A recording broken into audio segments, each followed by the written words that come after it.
Oh, half a heart. That's not good. Is this really going to be the first death of my adventure?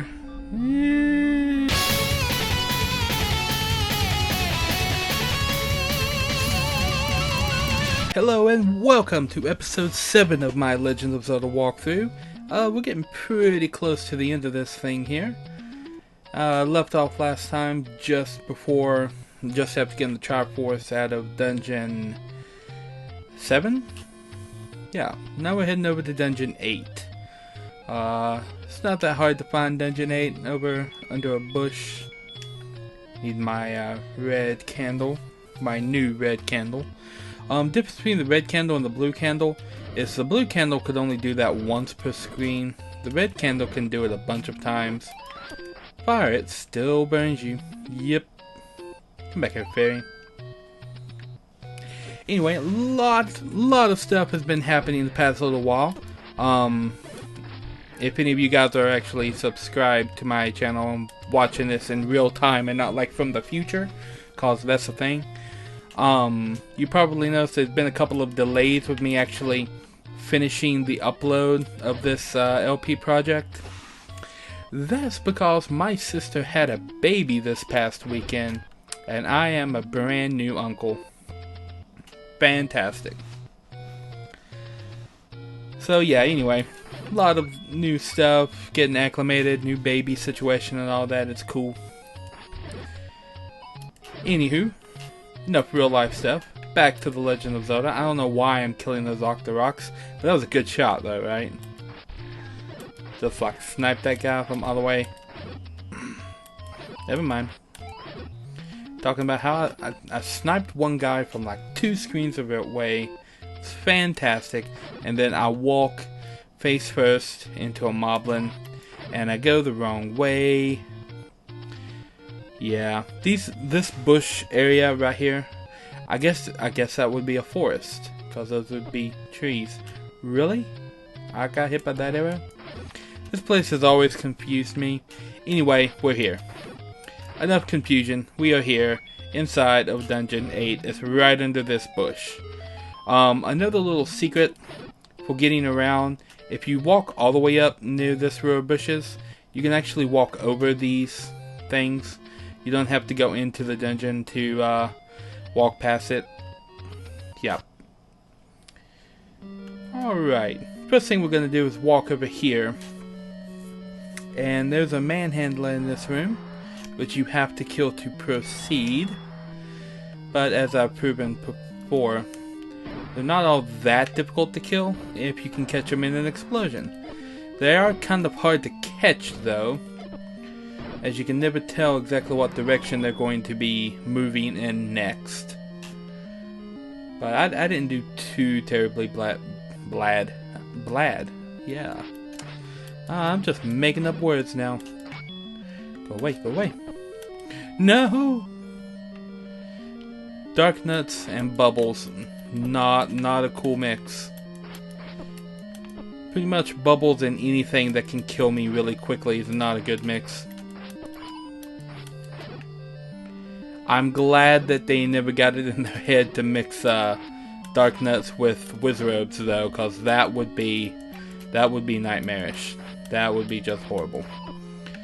Anyway, these traps, I haven't covered this before, but you can't push these blocks until you have all the enemies in the dead that cause damage. Things that don't cause damage, like bubbles or blade traps, don't count towards the kill completion. This is the first item for this dungeon. In the American version, it's called the Magic Book. Interesting note, in the Japanese version, it's actually called the Bible. They've changed a lot of that in a lot of different games over the years because of religious implications. I'm guessing they don't want to have anything troublesome. Anyway, what the Magic Book does, your magic wand now sets things on fire. Yep. Some actually consider that a downgrade, because there are enemies in the game that are initially weak to the magic wand, but immune to fire. I think there's one that does that. And, as you can see, it lights up rooms, though. Now that enemy, though, is immune to the wand because it technically does fire damage at this point. Another manhandler. As you can see, not much to be done about that. I don't know why I'm running around aimlessly in that room. I should be doing something not creative, productive, like blowing a wall apart and running for my life so that I don't get killed. Blue dark nuts. I'm probably, if there's any dungeon that I'm going to get killed in, it's probably going to be this one. Although I'm getting really lucky with these drops here. I've never got that lucky in dark nut rooms before. It's just giving me all kinds of life. Berries and hearts and... Why are they so generous all of a sudden? I don't know, but I'm going to pick up some more keys. Fireball is confusing me for a minute. It's key in that room, it's key in this room, and more Pole's voice, which was the subject of the entire last episode.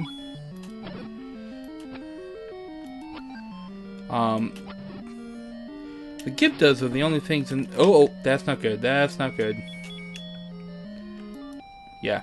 Gyptos you can't kill with one hit with an arrow. All the other things in that room you can.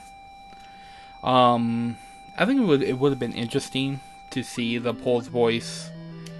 Oh, did I really just do that? I really just...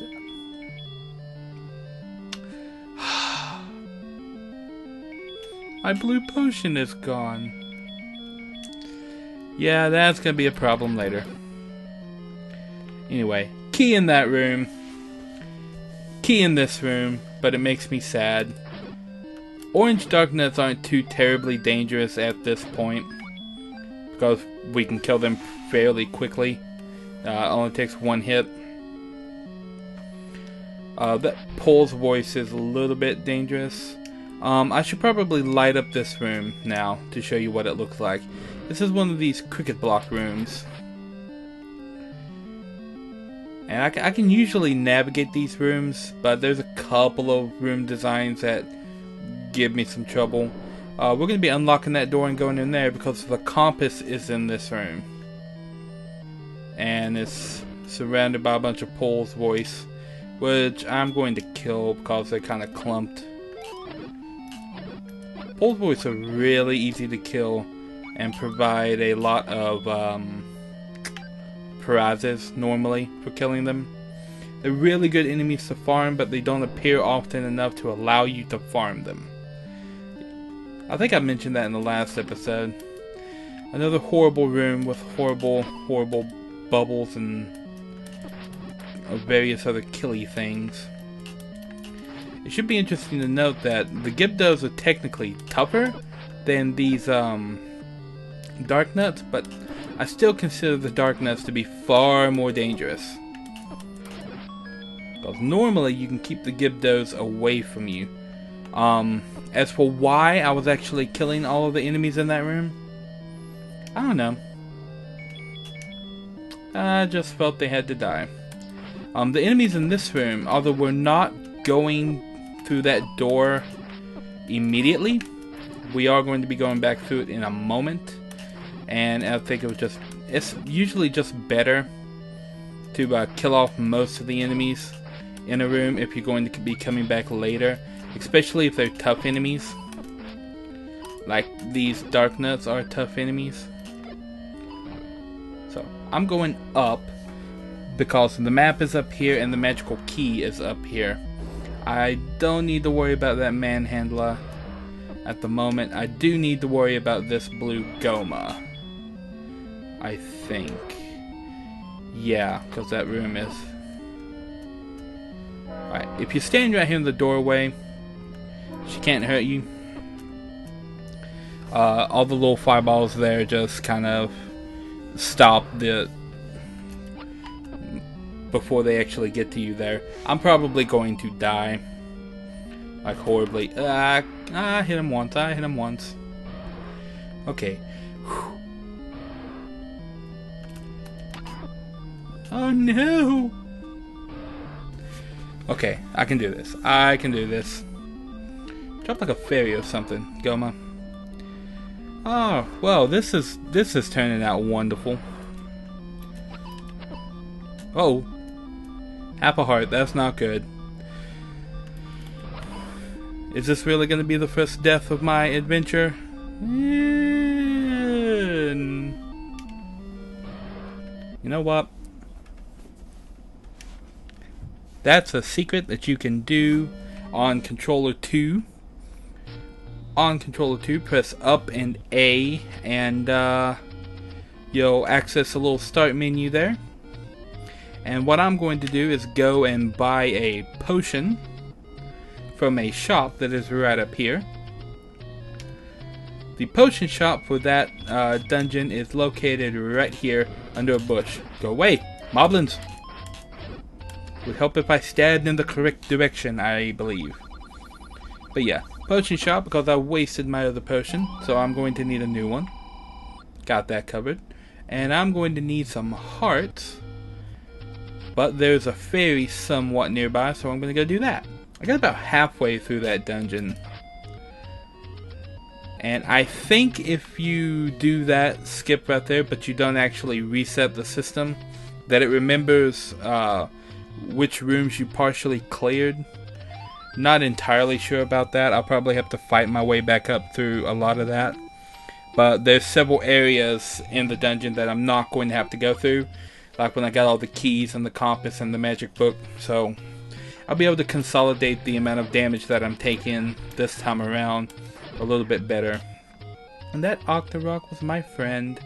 Just wanted to walk next to me. Alright, back to the dungeon.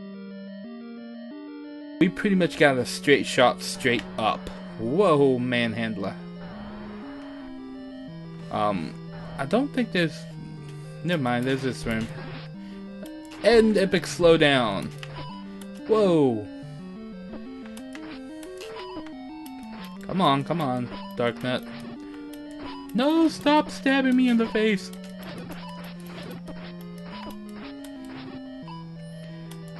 I don't know which are doing more damage to me, the Darknuts or the Fireballs. Aha. So, going up, and why are things always in my way if I just try to walk straight through the room? I don't know. This is a room that I had cleared out everybody in before getting nearly murdered and deciding it would be better to go get some health. I'm going to do a very similar thing. As you can see, I'm about to die. But you see, this time I'm not going to stupidly waste both my potions. Unless I do, in which case I would be very embarrassed. But I'm not going to do that, because as soon as that stops beeping, I'm going to change back to something less dangerous for me to have on my B button. I usually don't keep potions or anything on my B button item or C button item, depending on which game I'm playing. I didn't mean to kill that guy. I hope they don't respawn. Because I am prone to... Stop moving the wrong way, manhandler. Forget it. I realize I just wasted all of my bombs. Might not have been the best thing to do, but oh well. If you go north through that room, there's a bunch of, I think, Pole's Voice up there. If you kill them all, you get a bomb. But, yeah, I'm not terribly worried about it. Kill Goma in this room to open the door. And, yeah. Not much to killing Goma. Just shoot her in the eye when the eye's open. Yeah. I don't know what my sudden lack of commentary was right there. I just completely lost track of any and everything that I could possibly say. Yeah. Anyway, Goma. She appears in several Legend of Zelda games. Parasitic Armored Arachnid, according to Ocarina of Time. And the reason I call Goma her is she's referred to as Queen Goma in Ocarina of Time by the little Deco scrub fellas. So yeah, just figured Goma would be a chick. And most every time you see spiders, they're female. Probably a lot to do with the story of how they came to be called arachnids in Greek mythology. Yep. Although, I forget what her name is exactly. I should probably look that up. But I'm playing Zelda at the moment, so I'm not going to. Okay, the manhandler room, we're going down, and then the respawn. Yay! Going over here. Alright, you don't have to kill anything in this room because the passage is already open. Now, if you may have noticed, when I picked up that key up there, all the keys that I had gotten turned into A. The reason for that letter A right there is it's supposed to technically stand for Almighty, which is something you find out in the Japanese version. This is no good. Okay, I need a bomb to get through that room right there. This room is full of orange dark nuts. It's just a plain empty room with dark nuts in it. I think this is where you're meant to find some bombs if you don't have them. Hopefully I'll find some bombs, because I would not want to have to, go back through everything. I think it's worth going up here in this room though. So take a look at this guy. 10th enemy has the bomb. I have no idea what this means. This old man is insane. Maybe it means like every 10 enemies they're gonna drop a bomb. I don't know. I have no idea. I don't think there were 10 enemies in that room right below us where it came from, so I don't know what this means. It was completely invented for the American version of the game. In the Japanese version, this guy actually says look for the lion key, which is a reference to the magical key right up there. But yeah, as for what he means other than that, I have no idea. There's actually another guy in this dungeon that says the spectacle rock is the entrance to death. And that was actually something that the guy in the last dungeon said. And originally this dungeon tells you to look for the arrows in Death Mountain, which I think is a fairly useful hint that just completely disappeared out of the game. So I'm not sure what was going on with that, with the localization of it. Localization is when they take a game that's in another language and they translate it into the local language for wherever it's getting released. In case you might not have known what that was. Anywho, that was Dungeon 8, the second to last dungeon in the game. And next time, between episodes, I'm going to be capping off everything. I'm going to pick up another piece of bait just for completionist's sake. I'm going to get a red potion. I'm going to max out the rupees and bombs. And I'll be back on this screen, seeing the last episode for Quest 1.